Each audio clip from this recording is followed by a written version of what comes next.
Hello बच्चों, मैं पाई के गुप्ता। इस वीडियो में हम समझेंगे electrical energy and electrical power क्या होता है। यहाँ पर हमने एक बल्ब लिया है। इस बल्ब को वायर से हमने बैटरी से कनेक्ट किया है। बैटरी का पॉजिटिव टर्मिनल है, नेगेटिव टर्मिनल है। एक दूसरा बल्ब लिया है, इसको वायर से बैटरी से कनेक्ट किया हुआ है। यहाँ पर बैटरी है 6 वोल्ट की और यहाँ पर बैटरी है 12 वोल्ट की।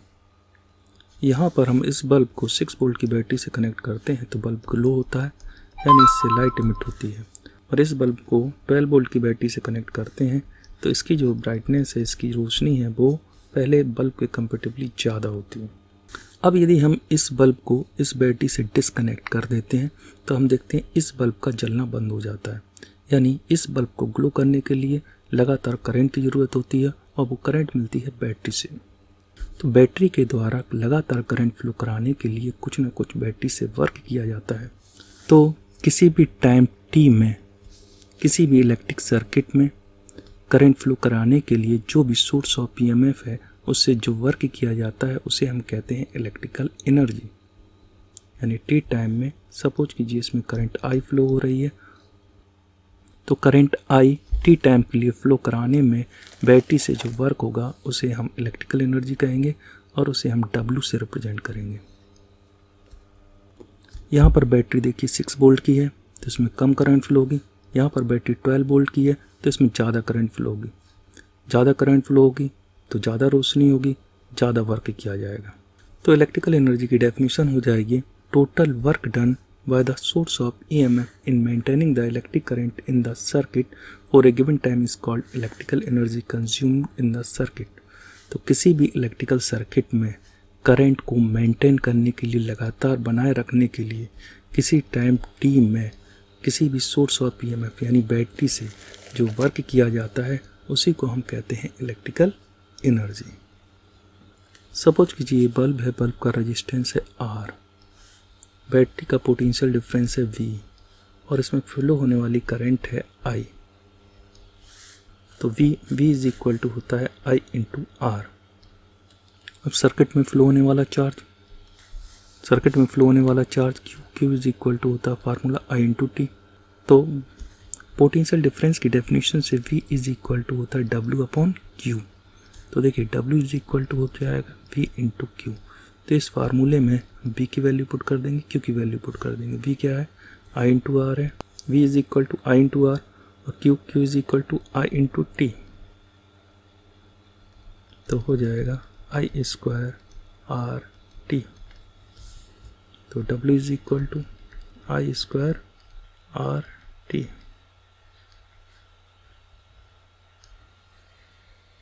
तो W is equal to V into Q। V की value I into R put कर देंगे, Q की value I into T put कर देंगे। तो W इज इक्वल टू हो जाएगा VIT। तो W is equal to VIT। V की वैल्यू I इंटू R भी पुट कर सकते हैं तो I स्क्वायर RT हो जाएगा। If B is in volt, I in ampere, T in second, then energy dissipate in joule। तो जो वर्क होगा उसकी यूनिट होती है जूल। अब हम समझते हैं इलेक्ट्रिकल पावर क्या होती है। इलेक्ट्रिकल पावर सपोज कीजिए टी टाइम में इस बैटरी के द्वारा W वर्क किया जा रहा है। करंट कितनी फ्लो हो रही है I, इसका पोटेंशियल डिफरेंस है V, रेजिस्टेंस है इस बल्ब का R। तो टी टाइम में वर्क कितना हो रहा है W। टी टाइम में बैटरी से वर्क हो रहा है W। तो 1 सेकेंड में कितना वर्क होगा W अपॉन T।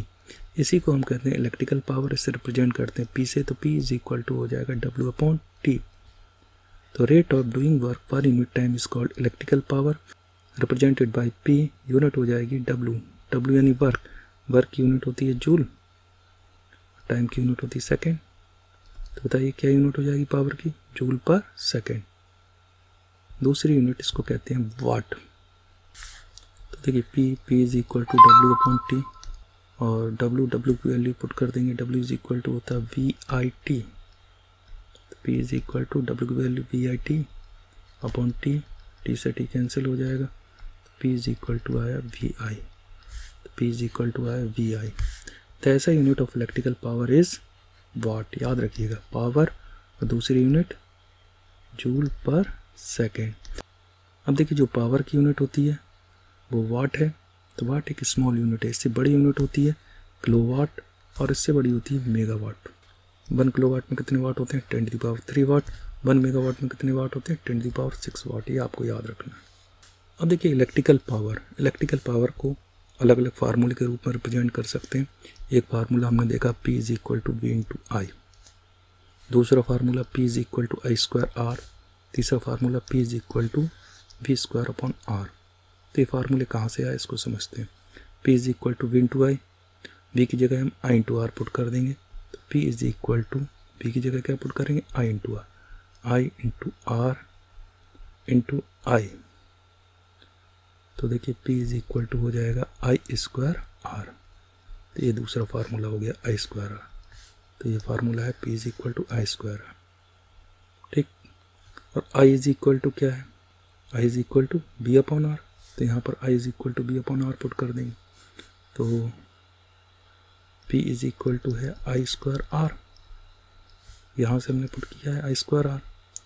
और V = होता है I × R। तो V = I × R, तो I = V/R।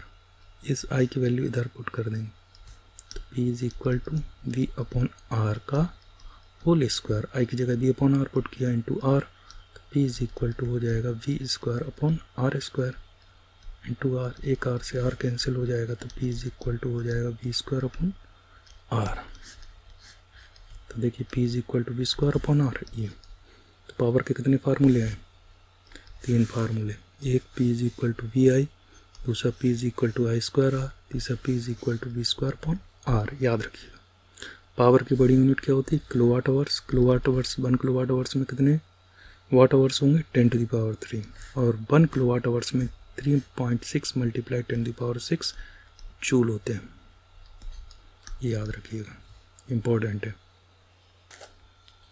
आपको वीडियो पसंद आया हो तो हमारे चैनल को लाइक कीजिए, सब्सक्राइब कीजिए और अपने फ्रेंड्स को शेयर कीजिए।